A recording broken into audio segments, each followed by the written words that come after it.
Yeah, and Mm. I'm not a disciplined person. I'm just, I'm just a person who hates to suffer. But so it's like, so I have to do the practice or I suffer. It's that simple for me.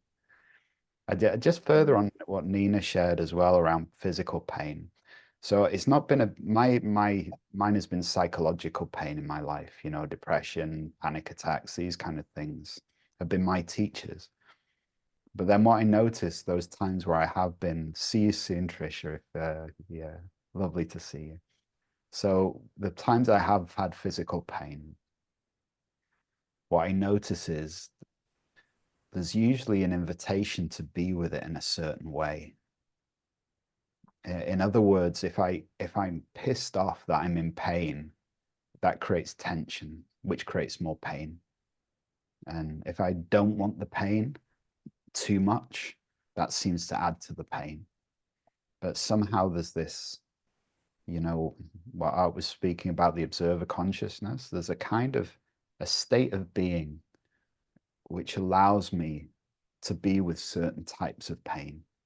And sometimes miracles can happen. Like I had what they call a COVID headache in one of the COVID, the return, the second, the second, the COVID, the revenge, like the second, running of it. And I was in bed and my friend who'd had to go to hospital. The pain was so intense and I felt this headache coming on.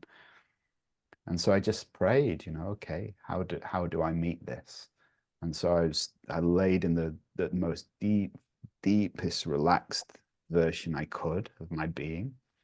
And this I could it went from pain to an awareness of watching the pulses in my nerves, in my nervous system, and dropped even further. And then I was in this place of intense stillness and bliss.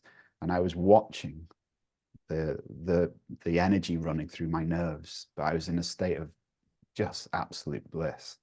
So I know things like that are possible, and I used that was an amazing journey.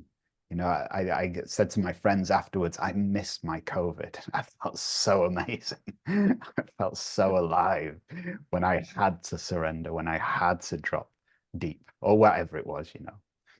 So yeah, so there's an invitation. How do I meet this? How do I meet this?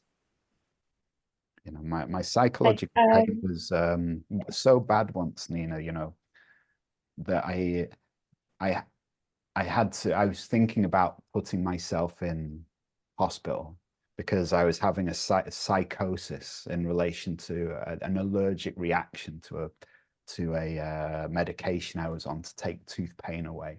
Um, and I remember it was horrible. All I was having was visions of me taking my life in terrible ways, and that was for 3 days nonstop. It was like living in hell.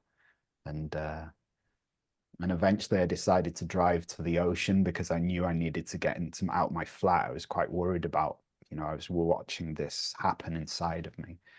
And so I decided to drive to the ocean, sit there, and I sat there with all my windows up in my car, and it was summer, and I was pouring with sweat, and it was just to try and feel something because I felt so numb.